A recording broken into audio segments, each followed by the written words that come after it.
ചോദിക്കുകയാണ്, അഅമിൻതും മൻ Fizz സമാഇ അയഖ്സിഫ ബികുമുൽ Arda ഫഇദാ ഹിയ തമൂർ.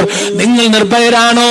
ഇരിക്കുന്ന നിങ്ങളുടെ സ്ഥാപനങ്ങളോടുകൂടി, നിങ്ങളുണ്ടാക്കിയ രമ്യഹർമ്മങ്ങളോടുകൂടി, നിങ്ങളുണ്ടാക്കിയ മണിമാളികകളോടുകൂടി, നിങ്ങളുടെ വീടുകളോടുകൂടി ഈ ഭൂമിയിലേക്ക് നിങ്ങൾ ആഴ്ചപ്പെടില്ല എന്ന് എന്തുറപ്പാണ് നിങ്ങൾക്കുള്ളതെന്ന് പരിശുദ്ധ ഖുർആൻ നമ്മോട് ചോദിക്കുകയാണ്. അഫമിന അഹ്ലുൽ ഖുറാ അയതിയഹും ബഅസുനാ ബയാതൻ വഹും നായിമൂൻ. ഉറങ്ങിക്കൊണ്ടിരിക്കുന്ന മനുഷ്യരെ, അല്ലാഹുവിന്റെ അദാബ് നിങ്ങളിലേക്ക് വരില്ലെന്ന് എന്തുറപ്പാണ് നിങ്ങൾക്കുള്ളത്? അഫമിന അഹ്ലുൽ ഖുറാ അയതിയഹും ബഅസുനാ ദുഹം വഹും യലഅബൂൻ.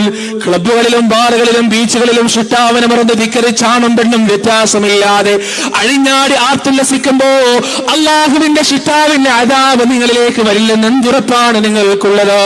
അഫാമിനു മക്റല്ലാഹ് ഫലാ യഅ്മനു മക്റല്ലാഹി ഇല്ലൽ ഖൗമുൽ ഖാസിറൂൻ.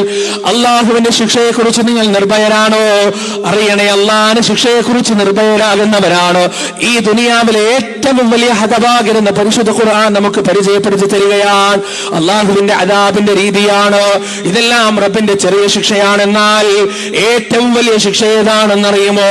നാളെ മഹ്ശറയിൽ ഇങ്ങനെ നിൽക്കുമ്പോ ഒട്ടകക്കൂട്ടങ്ങളെ പോലെയുള്ള തീജ്വാലകൾ മുകളിലോട്ടെറിയുന്ന ആകാശങ്ങളോളം ഭൂമികളോളം വലുപ്പമുള്ള ഭയാനകമായ അതിഭീകരമായ നരകത്തെ യഥാർത്ഥത്തിൽ കൊണ്ടുവരുമ്പോ യുബസ്സറൂനഹും യവദ്ദുൽ മുജ്രിമു ലൗ യഫ്തദീ മിൻ അദാബി യൗമിഇദിൻ ബിബനീഹി വസാഹിബതിഹി വഅഖീഹി വഫസീലതിഹി അല്ലതി തുവീഹി വമൻ ഫിൽ അർദി ജമീഅൻ ثم ينجيه كلا إنها لظى نزاعة للشوى تدعو من أدبر وتولى.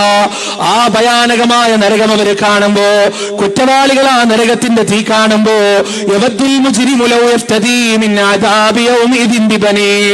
അവരിൽ ഓരോരുത്തരും പറയുകയാണ്, എന്റെ മകനെ തരാം, ഭാര്യയെ തരാം, ഉമ്മയെ തരാം, ബാപ്പയെ തരാം, ആത്മമിത്രത്തെ തരാം, സുഹൃത്തുക്കളെ തരാം, കൂട്ടുകാരെ തരാം. വമൻ ഫിൽ അർദി ജമീഅ. ഈ ദുനിയാവിനുള്ളവരെ മൊത്തം നീ പണയമെടുത്തോളൂ റബ്ബേ. സുമ്മ യുൻജി, എന്നിട്ട് എന്നെ ഒന്ന് രക്ഷിക്കണേ. കല്ലാ ഇന്നഹാ ലദാ നസാഅതൻ ലിശ്ശവാ തദ്ഉ മൻ അദ്ബറ വതവല്ലാ. എന്നാൽ ആ നരകം, കത്തിപ്പടരുന്ന നരകം, രോമകൂപങ്ങളിലൂടെ പടർന്നു പിടിക്കുന്ന ആ നരകത്തിന്റെ തീ, തലയോട്ടികൾ ഉരുക്കിക്കളയുന്ന ആ നരകത്തിന്റെ അഗ്നിയുണ്ടല്ലോ, പിന്തിരിഞ്ഞ ഓരോ കാഫിറിനെയും അത് പിന്നിൽ നിന്ന് മാടി വിളിക്കുന്നതാണ്. ആ നരകം അവരെ അന്ന് മാടി വിളിക്കുന്നതാണ്. അതാണ് സഹോദരങ്ങളെ യഥാർത്ഥത്തിലുള്ള ശിക്ഷ. അദാബുൽ അക്ബർ എന്ന് പരിശുദ്ധ ഖുർആനിൽ അല്ലാഹു പഠിപ്പിച്ച ശിക്ഷ. ഞാൻ തിരിച്ചു വരികയാണ് വിഷയത്തിലേക്ക്. യഅലമു അന്നല്ലാഹ ശദീദുൽ ഇഖാബ്. അറിയണേ, അല്ലാഹുവിന്റെ ശിക്ഷ കഠിനകഠോരം തന്നെയാണ്. എന്നിട്ട് അല്ലാഹു അടുത്ത സിഫത്ത് പറയുകയാണ്, വഅന്നല്ലാഹ ഗഫൂറുർ റഹീം. അല്ലാഹു അങ്ങേയറ്റം പൊറുക്കുന്നവനും കരുണാനിധിയുമാണ്. ഈ രണ്ട് സിഫത്തുകളും, പടച്ചവനെ കുറിച്ചുള്ള ഈ രണ്ട് സിഫത്തുകളും വളരെ വ്യക്തമായി നമ്മൾ മനസ്സിലാക്കി വെക്കണം. ഇതിൽ രണ്ടാമത്തെ പറഞ്ഞത് ഏറ്റവും പ്രധാനപ്പെട്ട ഒരു സിഫത്ത് സൂറത്ത് സുമറിലെ ആയത്തിൽ പറഞ്ഞത് ഒന്നാമതാണ്, എന്റെ അടിമകൾക്ക് പറഞ്ഞു കൊടുക്കണം, ഞാൻ അങ്ങേയറ്റം പൊറുക്കുന്നവനും കരുണാനിധിയുമാണ്.